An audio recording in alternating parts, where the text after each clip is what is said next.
Good evening and welcome to the Commonwealth Club of California. You can find us online at commonwealth.org, on Facebook and Twitter, and on our YouTube channel.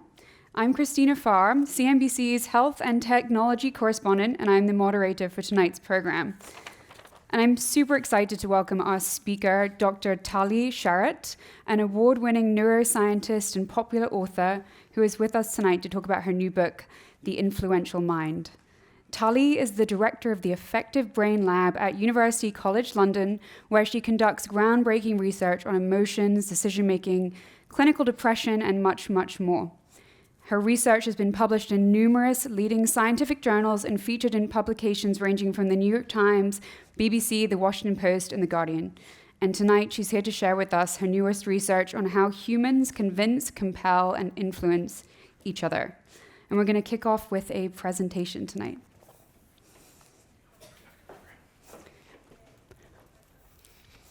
Thank you, Christina. And thank you, Commonwealth Club, for having me and you guys for coming. So I'm a cognitive neuroscientist, which is basically neuroscience and psychology mixed together. I bring people into my lab and I try to understand the brain mechanisms that give rise to how people act every day, how they interact, how they make decisions. And today I'm going to tell you a little bit about The Influential Mind, my new book. The Influential Mind is about how people form beliefs, how they make decisions, and why beliefs can be quite stubborn, but how change is possible if we understand the human mind, if we understand thinking. So we're going to start by exploring thinking, and I'm going to do a little experiment with everyone here to begin with. So what I'm going to do is I'm going to give you 3 numbers, and what you need to do is you need to figure out the rule that I used to generate those numbers. But for now, just keep it in your mind, okay? Don't say anything. Okay, so my numbers are 2, 4, 6. Now, what we're going to do is I'm going to give you an opportunity to give me 3 numbers, and I'll tell you if those numbers fit my rule or not, and then I'll let you guess the rule, okay? So you're going to think of it, and we're going to start with Christina. So Christina, give me 3 numbers, and I will tell you if they fit my rule or not, and then I'll let you guess the rule. 6, 8, 10? Fits my rule. Do you want to guess the rule? 2 plus 2? No, that's not my rule. Okay. We'll do another one. Here. Do you want to give me 3 numbers? 7, 8, 9. Fits my rule. Do you want to guess the rule? Some type of sequence. Some type of sequence. That's a very good. You got closer to the answer very, very quickly. Is it some type of sequence? Well, I guess that's not quite the rule. Not quite the rule. We'll do 1 or 2 more, and that's it. Okay, whoever, you probably know. Anyone who puts their hand up usually knows. Okay, let's try. Give me 3, 6, 9. 20. 3, 6, 9. 3, 6, 9. Yes, it fits my rule. Do you want to guess? Sequential. The same number sequentially. No, I don't think so. Nope. Okay. Now, my rule was simply escalating numbers. Okay. So 5, 10, 100 would be a yes. 5, 0, 1 would be a no. But what's the point of this experiment? So the point of this experiment is to show you that based on a very limited set of data, we quickly form hypotheses and beliefs in our heads. And then what we automatically try to do is we try to confirm those beliefs, right? And we try to find confirming evidence. And rarely do we try to challenge those beliefs. So for example, Christina thought that my rule was escalating even numbers, right? That's the same thing that I thought when I first heard about this experiment. And so what she did is she tried to confirm it by saying 8, 10, 12, right? Confirming evidence. But what she could have done is try to challenge her belief by saying 1, 3, 5. And I would say, yes, that fits my rule. And then she would have known her belief is incorrect, and she would get to the truth quicker. So this is an example of what's known as a confirmation bias. It was first shown by Peter Wason in 1960. Peter was an academic in my own department at UCL, where Christina graduated from as well. UCL. And the reason this experiment is so important is not about numbers. So the reason this experiment is important is because we all hold a range of beliefs in our head, right? We have beliefs about gender, and we have theories about science, and we have beliefs about ourselves and our family and our relationships and how things should work in our industry. And without noticing it, we go about our day every single day trying to find evidence to strengthen those beliefs. And what we don't do very often is try to challenge them. So what happens when we do encounter an opinion or a piece of evidence that doesn't quite confirm to our beliefs? So we tested this in the domain of climate change. So what we wanted to see was whether we could change people's opinions about climate change with information. And I don't only mean those that do not believe in climate change. We also tested those that do believe in climate change. Can we change their opinion with information?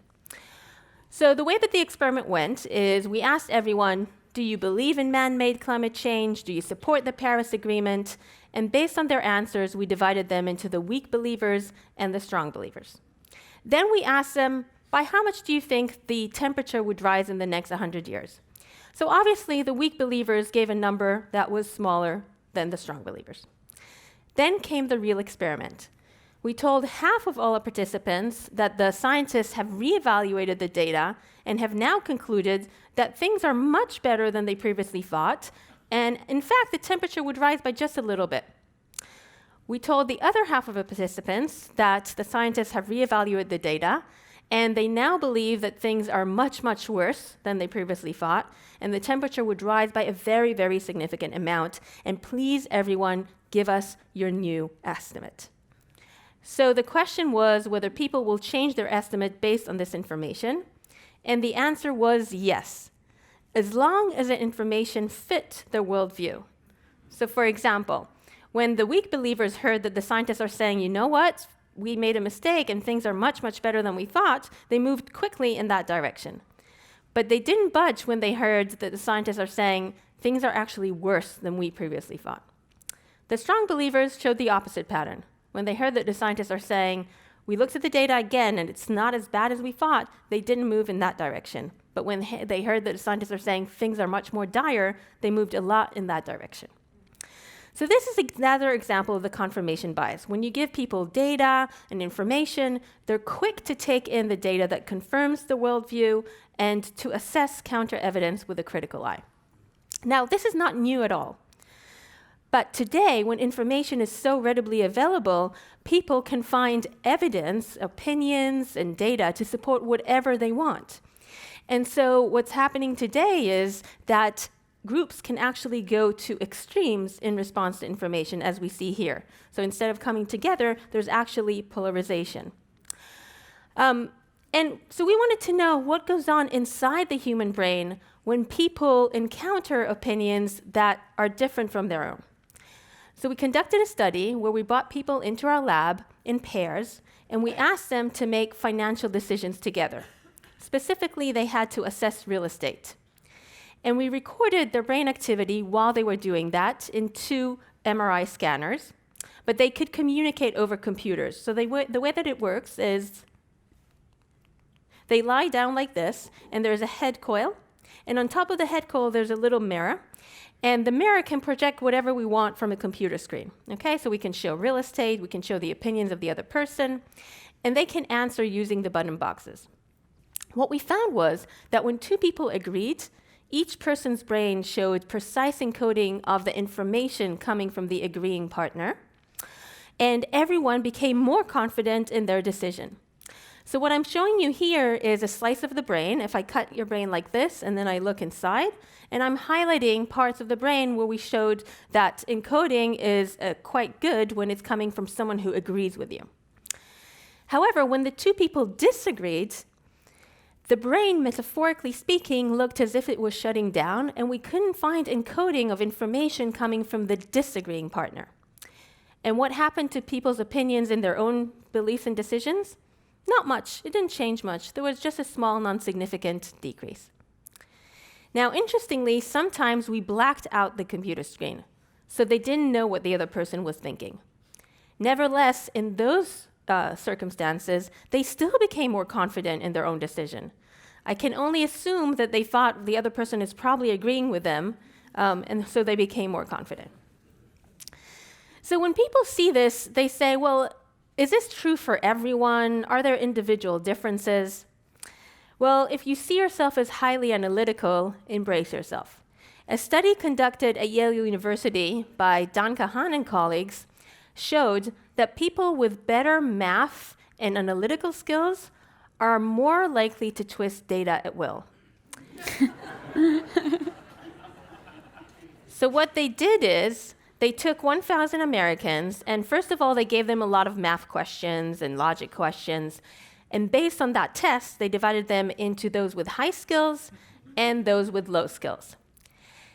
And then they gave them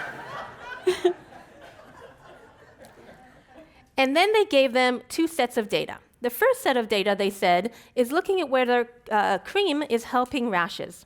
Please look at the data, analyze the data, and tell us whether the cream is helping or not. So unsurprisingly, those with better math skills did better at this, right? Then they give them another set of data. This set of data, they said, was looking at whether gun control laws are reducing crime. Please look at the data, analyze the data, and tell us whether gun control is helping in reducing crime. Now, the difference in this case is that everyone had a very strong opinion about gun control. Some people were for, and some people were against. And those strong beliefs and strong opinions interfered with their ability to analyze the data. And in fact, those with better math skills did worse. It seems that people were using their skills not necessarily to find the most accurate conclusion, but rather to find fault with the data that they were unhappy with. So the puzzle is, why have we evolved a brain that is happy to disregard perfectly good information when it doesn't fit our view? Well, the brain assesses a new piece of evidence in light of the knowledge that it already stores, because on average, that is in fact the correct approach. If I were to tell you, for example, that I saw a pink elephant flying in the sky, you would probably assume that I'm delusional or lying, as you should. When a new piece of evidence doesn't fit a belief that you hold strongly, on average, that piece of evidence is probably wrong. There are 4 factors that determine whether a new piece of evidence will change your belief: your old belief, your confidence in that old belief, the new piece of evidence, and your confidence in that new piece of evidence. And the further away the new piece of evidence is from your belief, the less likely it is to change it. Now, this is not an irrational way to updating your beliefs, but it does mean that strongly held false beliefs are very, very difficult to change. There is one exception, though. When the piece of evidence doesn't fit what you believe, but it's exactly what you want to believe. So let me give you an example. So back in August 2016, 1,000 Americans were asked by a team of academics in Britain who they thought were going to win the election and who they wanted to win the election.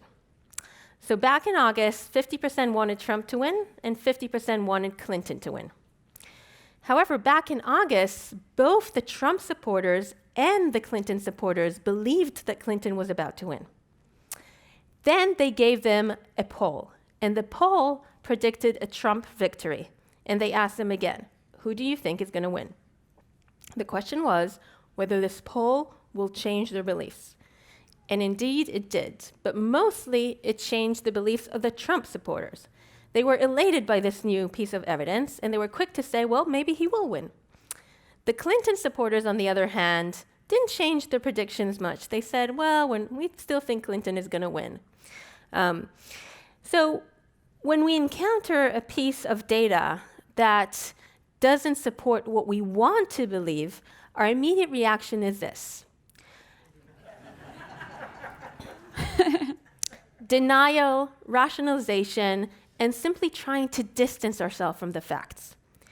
And perhaps the best way to do so is not to expose yourself to the facts to begin with. Let's take the stock market, for example. Do you know when people check on their accounts to see how much they're worth? Not with any intention of making a transaction, just to have a little peek to see their value.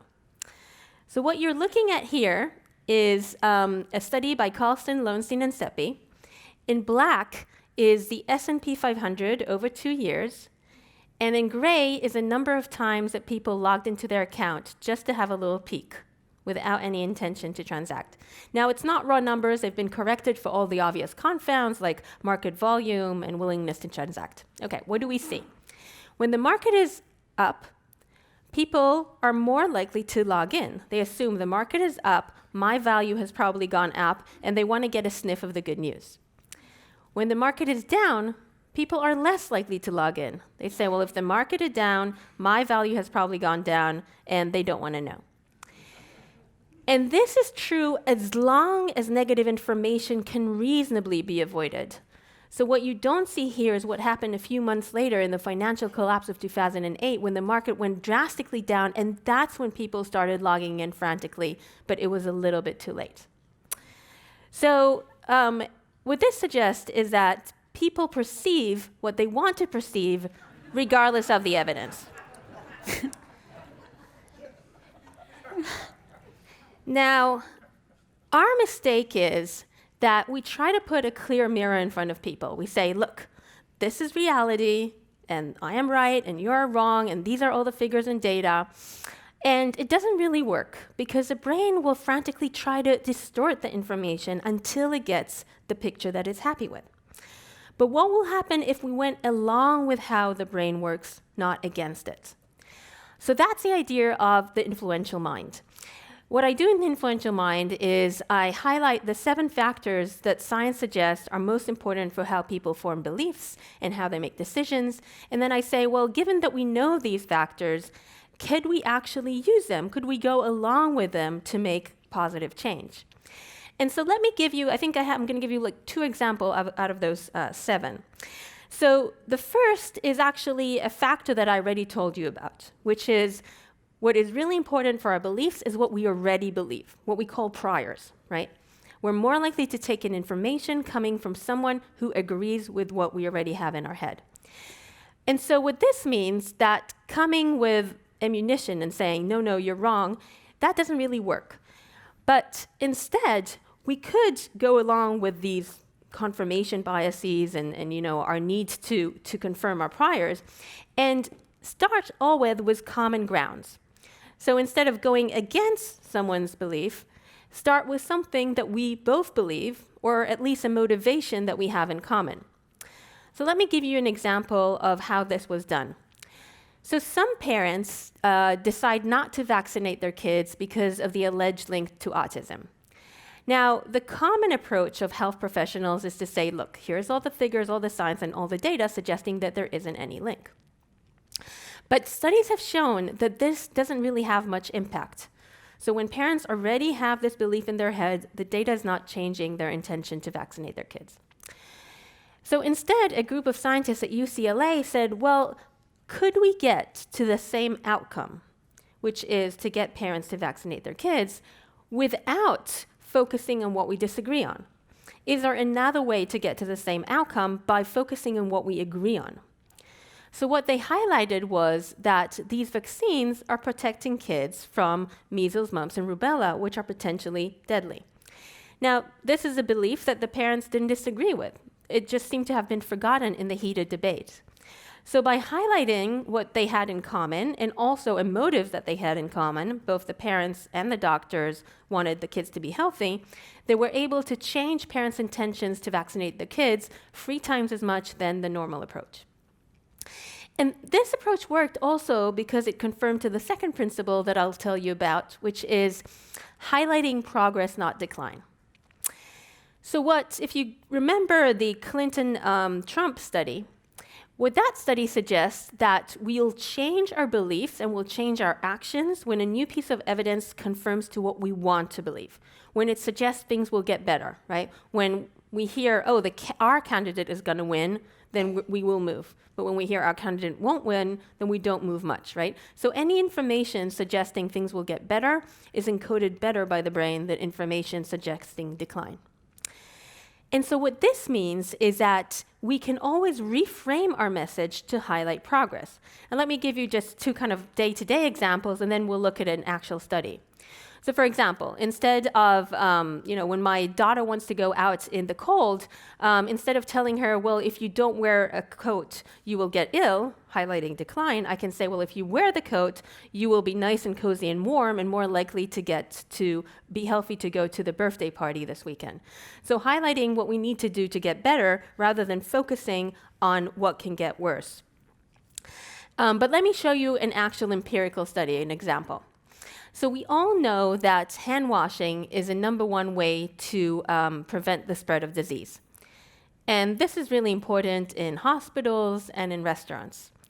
So in a hospital in New York State, a camera was installed to see how often medical staff wash their hands before and after entering a patient's room. Now, the medical staff knew that the camera was installed. Nevertheless, only 1 in 10 medical staff washed their hands before and after entering a patient's room. But then an intervention was introduced, an electronic board that told the medical staff in real time how well they were doing. Every time they washed their hands, there were people in India watching them, and they gave them 24 hours a day, and they gave them positive feedback. So they told them, good job, well done.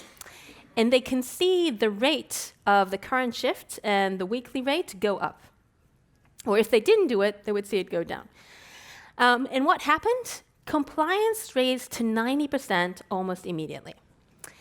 Now, this is so amazing that it looks a bit suspicious. So the scientists wanted to make sure that it was real. So they replicated in another division in the hospital.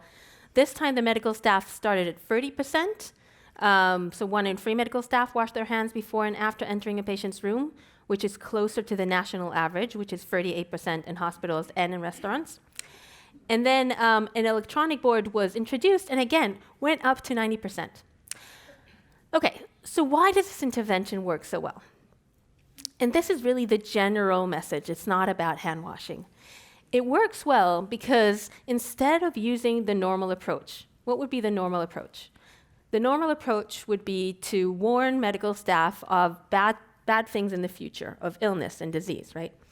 Instead of doing that, it highlighted progress. It highlighted how the medical staff were getting better. And that's not the only reason it works. There's a few others, which we don't have time to go into, but it relates to other chapters in the book.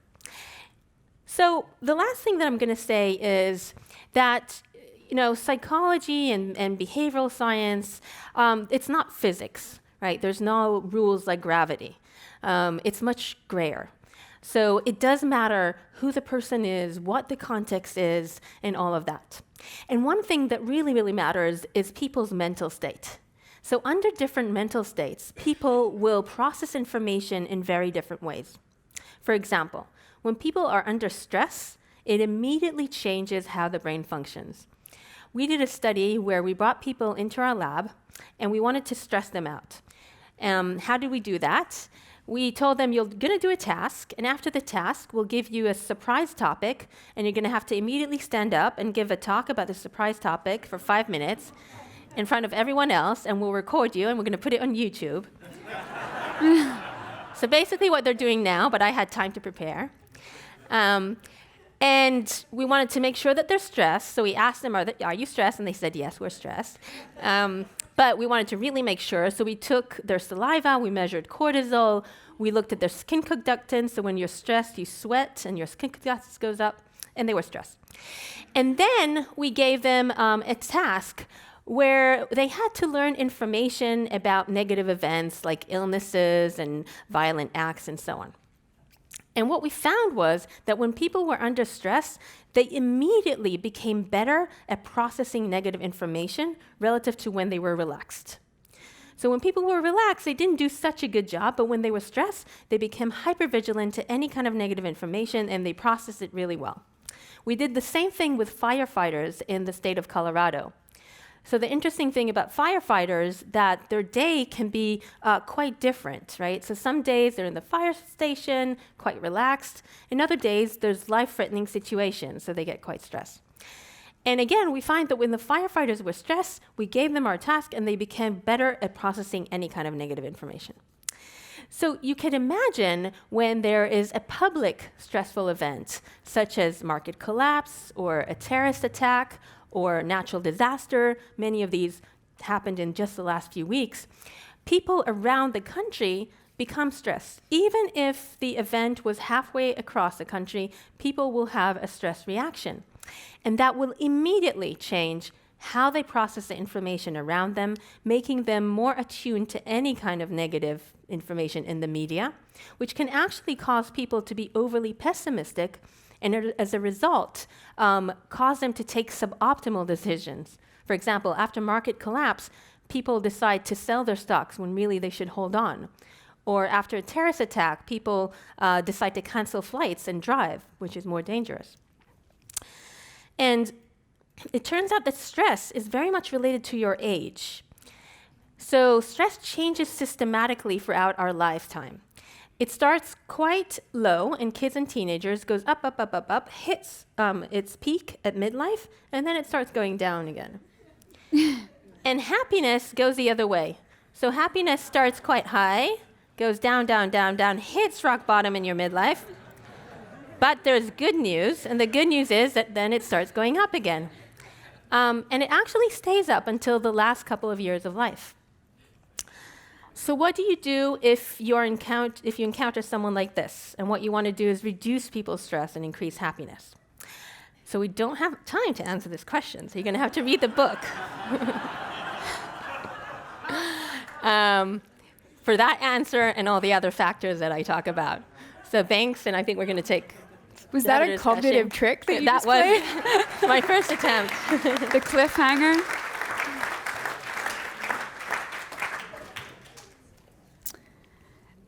So you kicked off by putting me on the spot, so I'm going to put you on the spot in return.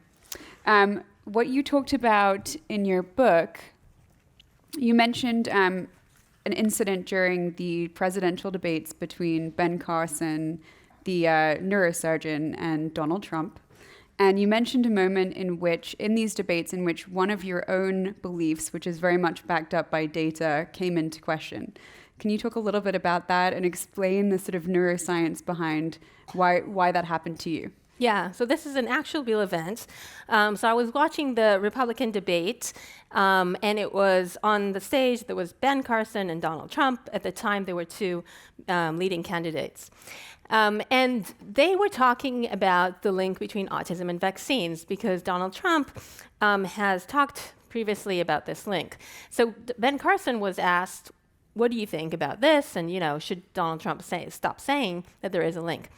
So Ben Carson said, well, look, there's a lot of studies showing that there isn't a link.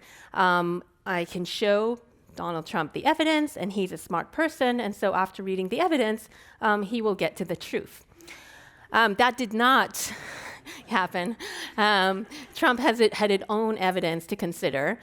He told instead a story of an employee that he had that had a small baby, and he took that baby to get the vaccine, and the vaccine was given with a horse-sized syringe that went into the little baby, and the baby got very ill and then later got autism. Now, at the time, my young son was 8 weeks old. So I was already stressed about, when you have babies, you're kind of always stressed about what's going to happen to them. And I found myself, although I'm a neuroscientist and I know the data about this, I found myself very affected by Trump. I was not affected by Ben Carson's answer at all, but Donald Trump's answer, with his vividness and the story that he was telling and the emotion, actually had a reaction in me. I started thinking, well, maybe he's right. Maybe I shouldn't vaccinate my kid. And, I kind of caught myself after a while, and, my son got vaccinated just like my daughter did, but it certainly had an effect. And I think if it affects people who are informed, it will definitely affect other people that are less informed. And why did it affect you? Well, it affected me because, and you should watch it back at home. It's very convincing, because Donald Trump basically uses exactly what one should use to change minds, which is a story, right? Emotions, an example of one person. So I have a chapter about social learning. The way that we learn is by examples of people around us and what happened to them. So he uses all the right things to capture our mind. Ben Carson, on the other hand, had his dry facts. And what we know is that dry facts have very limited impact.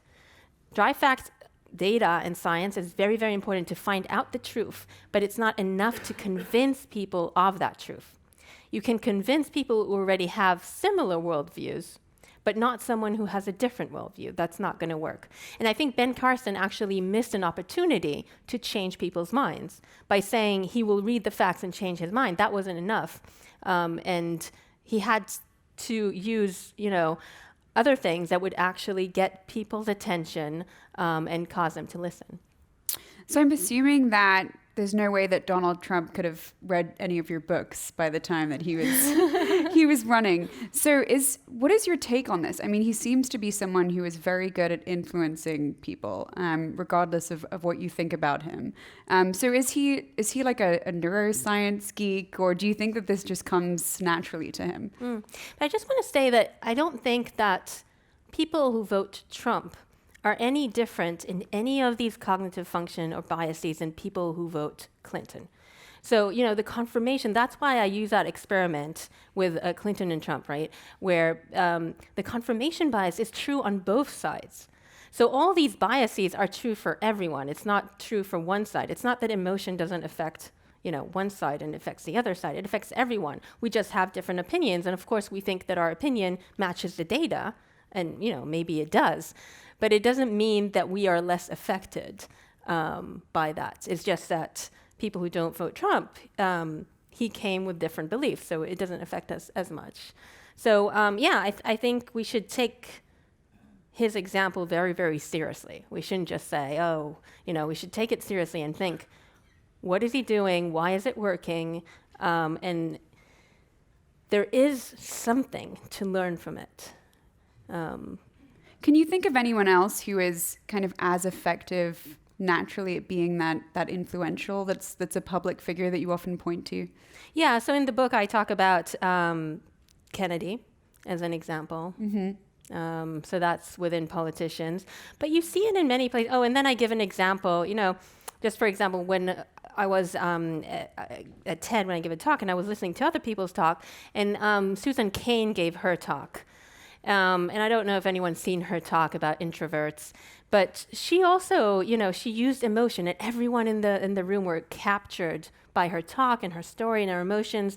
And those kind of talks have more of an effect than others that don't. So you mentioned some of the factors that we can use if we want to change minds potentially. What is the role of emotion? Does it help to come at someone and say, you mentioned sort of common interests and a common background, but does it help to sort of show the emotions that you're feeling within that given moment and tell your own story?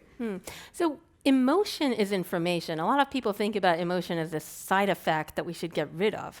But emotion is like a genius evolutionary thing, right? It's there because it's giving us information about our environment. If we're afraid, there's probably something dangerous around, and so we need to act in a certain type of way. And fear kind of triggers that plan in our brain.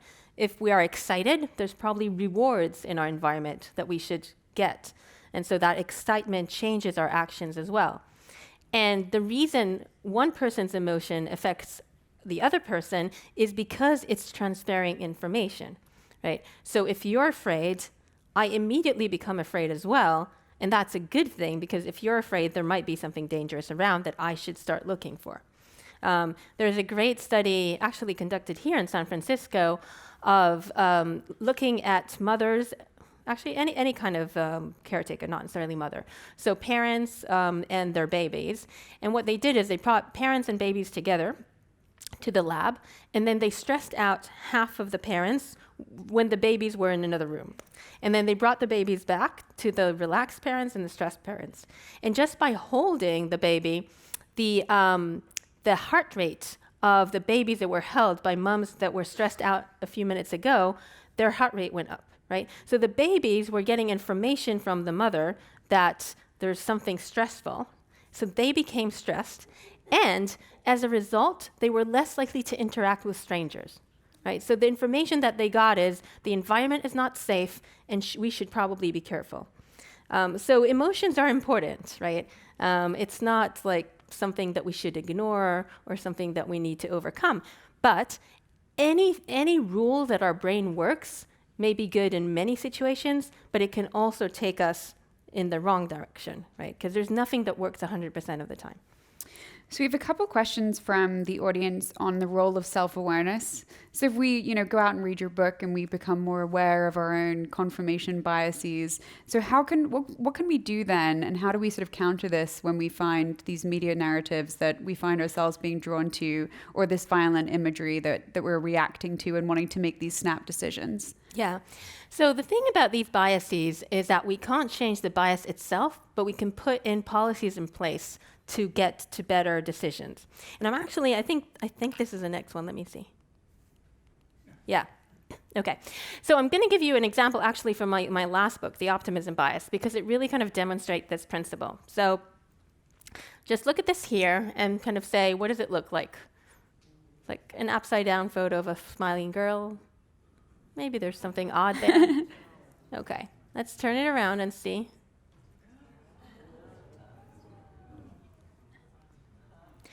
Okay, when you look at it upright, it's clear that this is very, very odd, right? But when you look at it upside down, it doesn't look so bad. Why is that? It's a bias, right? It's an illusion. When we look at it upside down, well, our brain isn't really good at looking at perceiving upside down faces because we simply don't do it a lot. So it hasn't adapted to do a good job. But we're very, very good at looking at upright faces, right? Because we do it every single day. Sometimes we need to perceive upright faces for our survival. So any kind of odd thing, we notice it straight away. By the way, if you want to do it at home, you take the mouth and the eyes, you rotate them, and you stick them back. That's how we get this. And actually, just because we're from the UK, so this was first demonstrated on Prime Minister Margaret Thatcher. So it's called the Thatcher illusion. And the reason that they did it on Margaret Thatcher is she wasn't very known for her smiles. So that's the name of this. But anyway, what's the point of all this?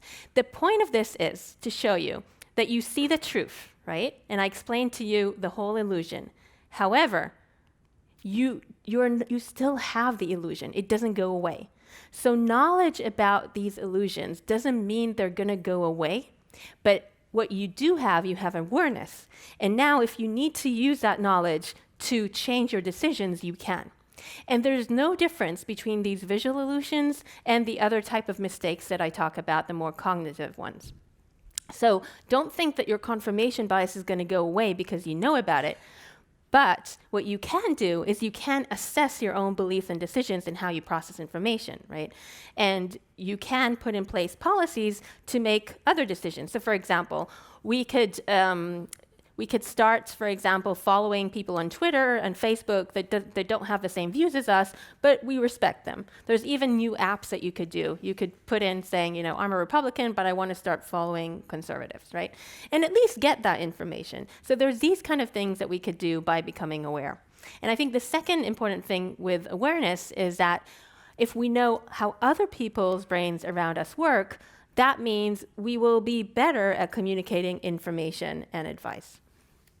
So you mentioned the word survival, and I was reminded in your book of this, you gave this great anecdote around the top 10 phobias that humans experience, and it tends to be like things like snakes and sharks and small spaces. And then you think about how many people actually die in this day and age from, a snake or a shark, and it's a very tiny number. And the things that actually kill us, cancer and heart disease, just never make it onto the top 10 lists. So one of the reasons that you gave for that, which was so fascinating, is that this human brain is perhaps harkening back to a time in which those were predatory threats. So how much is our brain sort of programmed to deal with situations that used to be scary and to keep us alive in these more dangerous situations that we no longer experience as kind of urban San Franciscans today? Yeah. So, our brain is a result of many, many, many, many years, right? We think of it as we are humans, but really our brain is very much like other animals. And so it's very much determined by these things. And the reason actually I gave this example, the point was actually to say how people, the one thing that we really fear is losing control. So a lot of these phobias that people have is actually about not having control. So things that we do have control over, like driving, medicating ourselves, guns, we are not so guns that we own, we're not so afraid of when we should, because those are the things that kill us, right? Because we're not afraid because we have control, but we are afraid from things that we don't have control, like being in an airplane. So being in an airplane, yes, some people fear the airplane because of the crash, but really, a lot of people fear the airplane, even if they don't know it, because you don't have control. You have no decision over where you're going. You can't get out when you want to, right? So that's in the chapter about control and how the need for control really determines a lot of our emotions and our decisions. Why doesn't the brain just fix itself now that we have all of this data at our disposal? Why are we still operating so many of these kind of biases that we've been reliant on and have developed over many centuries? So most of these things are still, on average, good for us, right? It's still, so why do we want control so much? Because in fact, having control over our environment does mean that we're more likely to gain rewards, more likely to avoid losses. It's a good thing on average. And then it can cause some bad thing or some irrational things, or the confirmation bias. As I explained, if we'd go around and every time there's a new opinion or new data that doesn't fit what we thought before, we change our mind all the time, we'd go crazy, right? We couldn't make decisions. It's like it wouldn't work. So these things are good, right? On average, these are optimal processes, but you can't expect that any kind of rule will always be optimal in every decision. And in a certain situation or a certain context, it can cause negative things as well. So we have a lot of questions about the media, in which, I certainly am a part of this. But, let's think about some of the headlines that we've seen, all over the place. What happened when a dog met a llama? Like, you'll never believe it. And it makes you want to. That was such a random example, but I actually want to know. What happened. Now I understand what. So these sort of you'll never believe what happened next. Yeah. Sorts of headlines that have generated so much attention. Why is this so effective, given what you've been researching on the human brain? Right. Yeah. So the question is, why when I tell you, you wouldn't believe the 10 celebrities that had a nose job. You're like, oh, I want to know. Where like a second ago, you wouldn't care less. But there's something about this. Me telling you that you don't know something makes you want to know it, right? And that's basically curiosity. And there's really interesting work about the biology of curiosity. And some of the work comes from Ethan Borbeck-Martin at Columbia University, and he actually studies monkeys. And what he found was that monkeys also are very curious, and they want to know what's about to happen. So one thing that we're very curious about is what's going to happen to us like next week or like in a year or so on. So he found that monkeys, in his study, the monkey could get a little bit of water as a reward or a lot of water. Now, the monkeys were thirsty, so water was very important to them. It's kind of like us getting either $100,000 or $1,000, right? We want to know what's in the envelope. And he could train the monkeys. He asked them, do you want to know whether you're going to get a lot of water or a little bit? Now, the monkeys can't talk, but Ethan trained them over weeks to associate different types of shapes with different type of meanings. So for example, he said, if you see this shape, it means I'm going to give you information in advance. If you see this shape, I won't give you information. Please move your eyes to say, do you want information or not? So the monkey moved the eyes there, so it means, yes, I want information.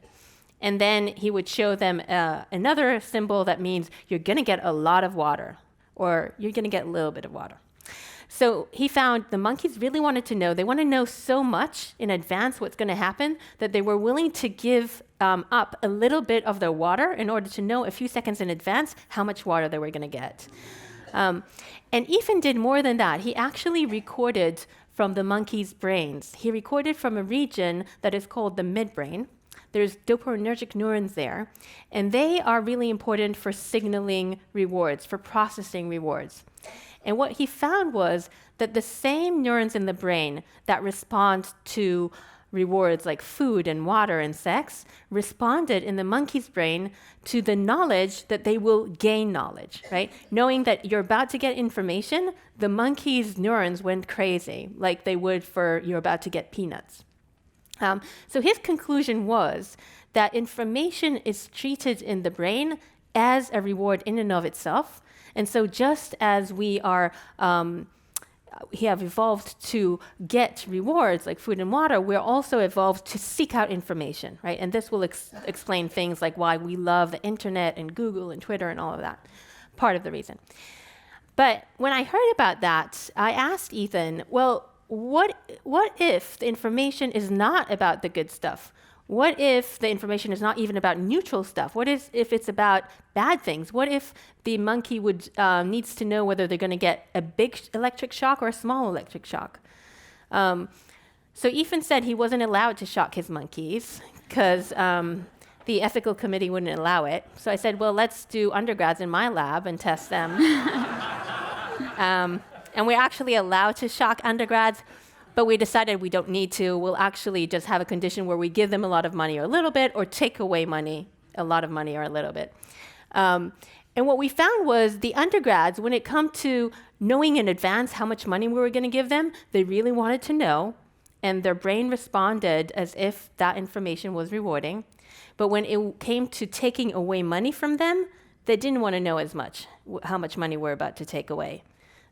The more likely they were to win money, the more they wanted to know in advance, but the more likely they were to lose money, the less they wanted to know.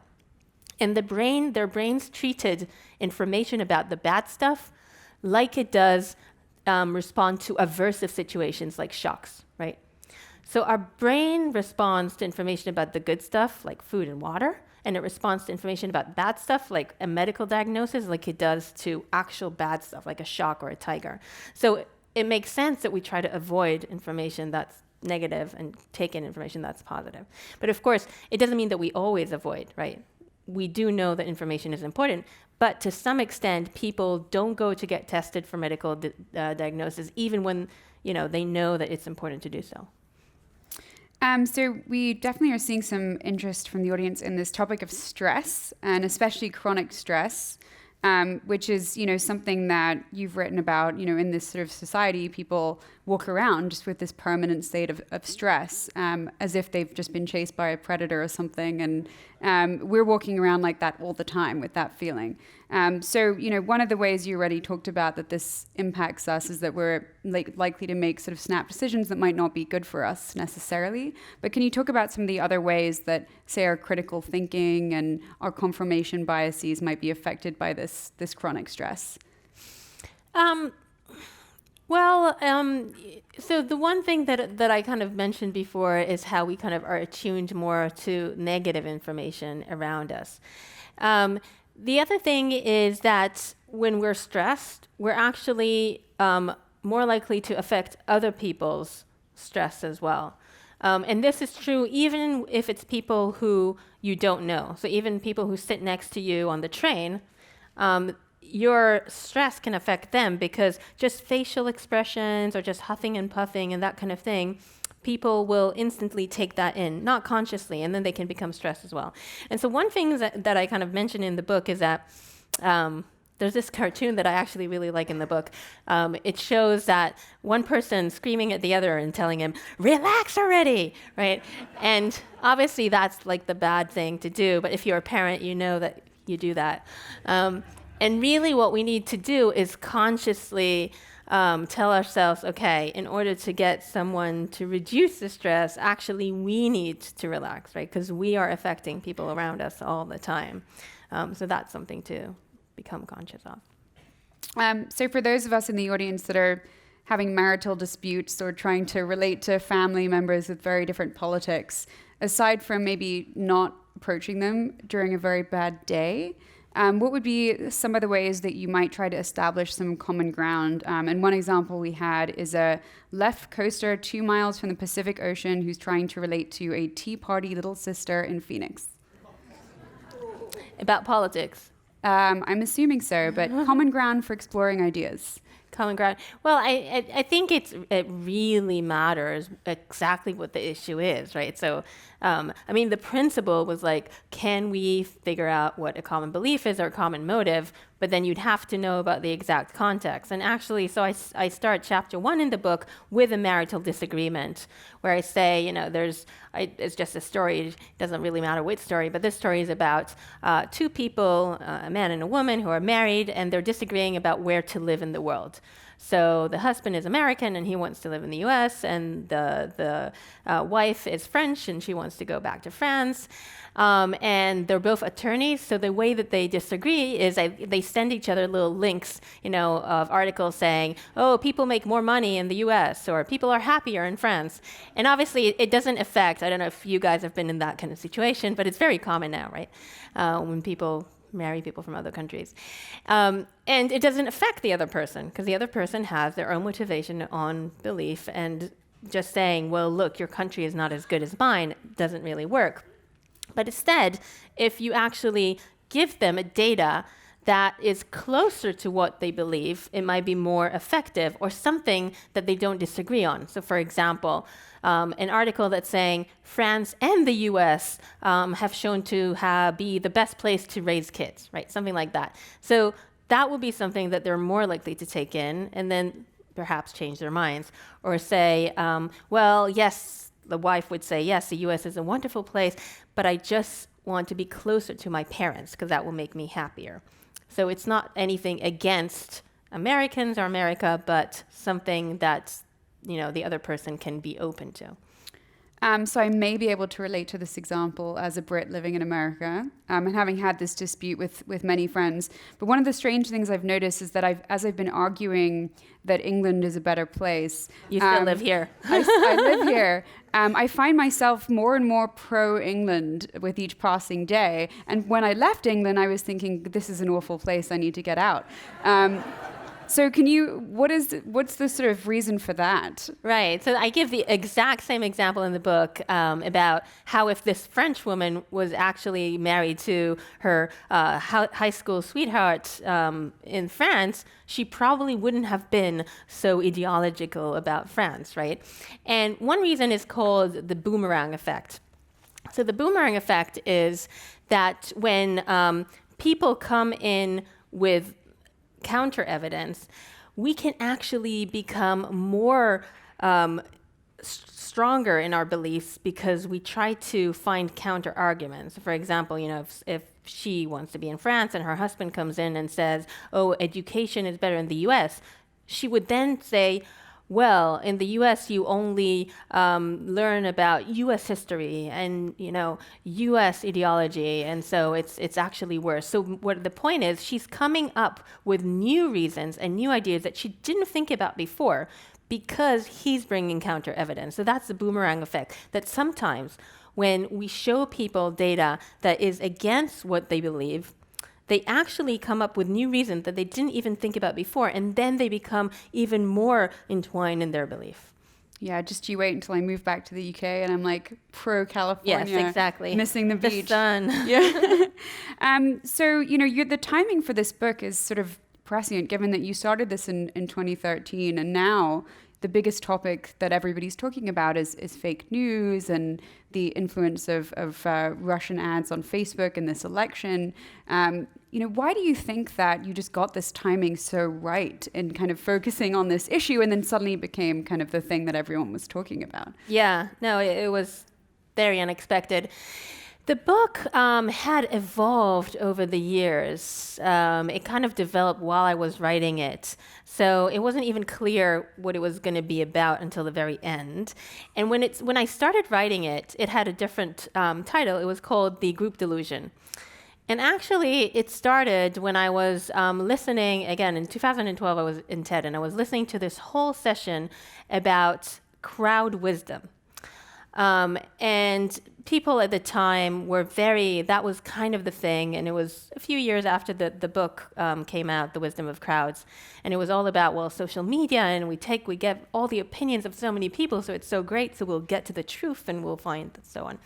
And I was like very alarmed by all of this, because everything that I knew from behavioral science suggested that they can actually be quite dangerous. For example, because there are systematic biases that we have, as I showed you. At the time, I was talking about the optimism bias. So the optimism bias is a bias that we have by which we expect the future to be better than the past and present on average, and we tend to overestimate the likelihood of positive events such as professional success or having gifted kids, and we tend to underestimate the likelihood of negative events such as divorce or an accident. And bringing people together in predicting the future, for example, wouldn't take the bias away, because it's a systematic bias. If anything, actually, it's more likely to expand in a group because of social learning and conformity. So we also had, at the time, studies on conformity, where we showed, I'll tell you about this experiment. So people come into the lab, and we show them a film, and then we ask them questions about this film. And like, what is the color of the policeman's hat? And then we bring them back, and they're quite good. And then we bring them back a week later, and we show them the answers of everyone else who watched the film. And we ask them again, what is your answer? Unbeknownst to them, we change the answer of everyone else, so all the other answers are wrong. So basically, we're showing them misinformation, right? 70% of the time, people will change their answer to go along with the misinformation of the consensus. And even worse, we bring them back a week later and we tell them, those answers that we showed you, they were randomly generated. So they weren't real answers. Can you please now tell us your real memories? But half the time, people were not able to go back to their accurate memories, and these false memories and the misinformation stuck in their brain. So that's kind of the idea of social learning and conformity. And this happens a lot online, because we look at ratings and we think, well, those ratings are ratings from independent people. But in fact, they're not, because when you put a rating, you already see the rating of the person who went before you. And it turns out that if the first rating is positive, all the ratings after that have a 25% likelihood of being more positive. If the first one was negative, all the ratings after that have a 25%, even more, 36 to be negative, percent to be negative. So it's a huge effect. They know this because they did a study where they manipulated the rating. So these biases and conformity in social learning suggest that if you put people together, you're not necessarily going to find the truth.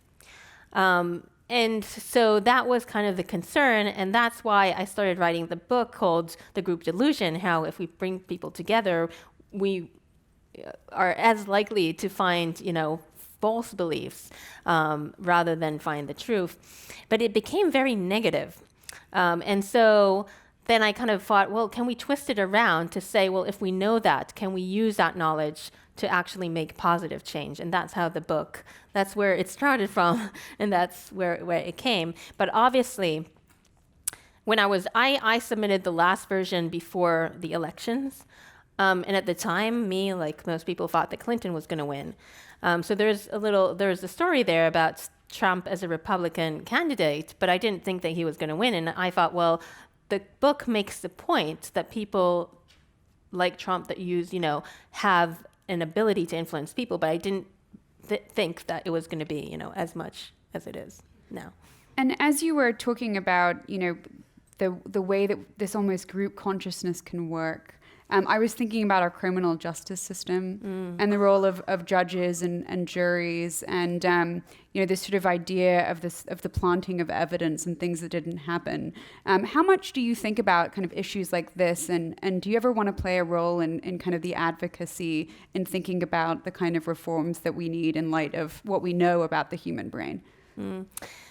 Yeah, it's the whole jury. It's interesting because I'm from Israel. I grew up in Israel, and we don't have a jury. So the whole idea was always very odd to me. I'm not saying that it's wrong. It was just always kind of different. But I think what we definitely need for sure is more policies when it comes to our online activities. So I don't think there's enough regulation with social media and online activities, and the legal system probably needs to catch up with what's going on, because there's all sorts of things that are allowed to do online which should not be. So we should put penalties in place. Like you could put, sexually offensive comments anywhere that you want. You could use someone's profile picture as your own, and then put racist comments as if it's coming from that, and that is legal. And I think those things shouldn't be. So more regulation for sure.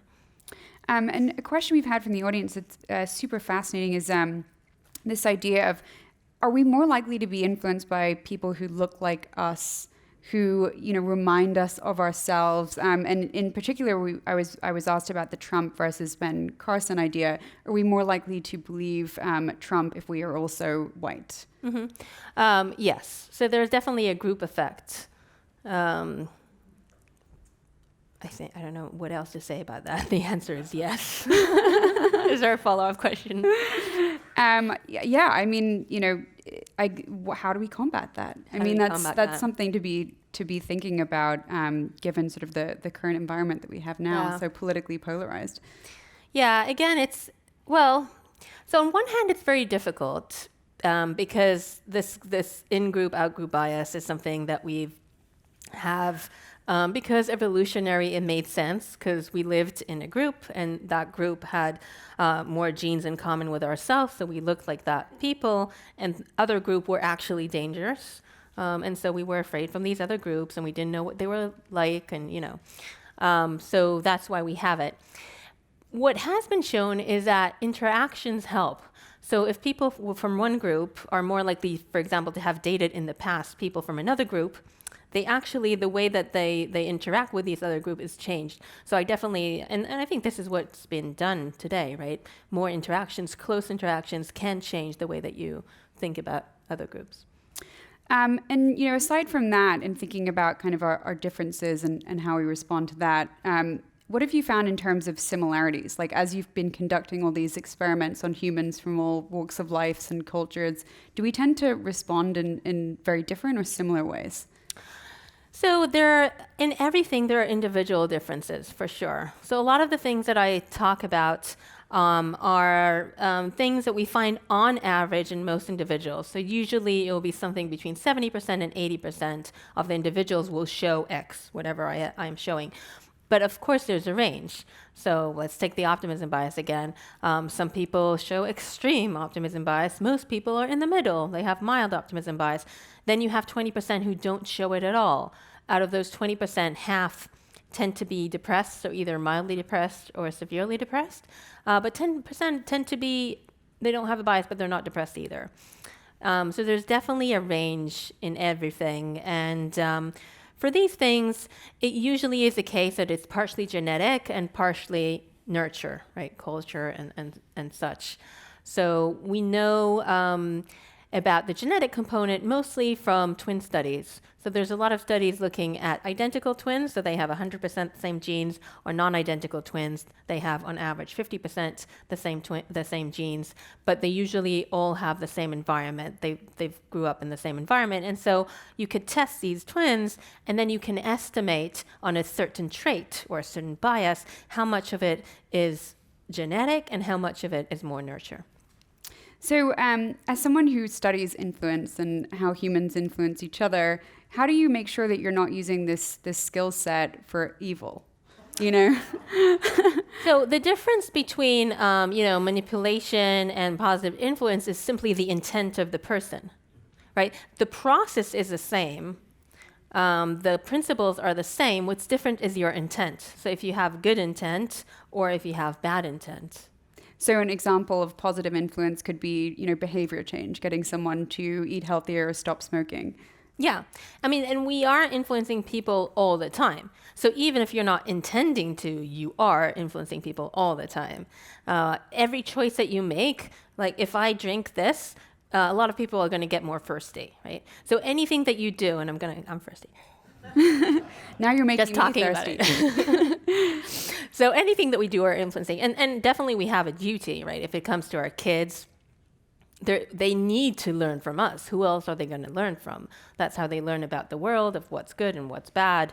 We have, we teach our students, there's mentors and so on, and our friends, and we help them. And whether we're a doctor or whatever, or a journalist, right, you need to communicate information to others. So it's something that we do every day, whether we like it or not, and also we probably have a duty to do.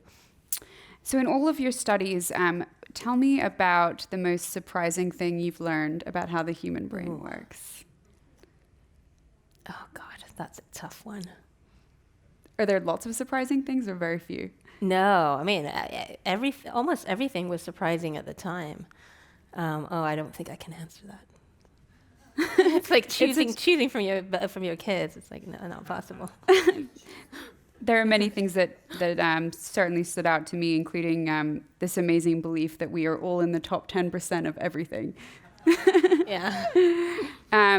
And finally, what got you so fascinated initially with the human brain that you decided to spend your whole life studying it?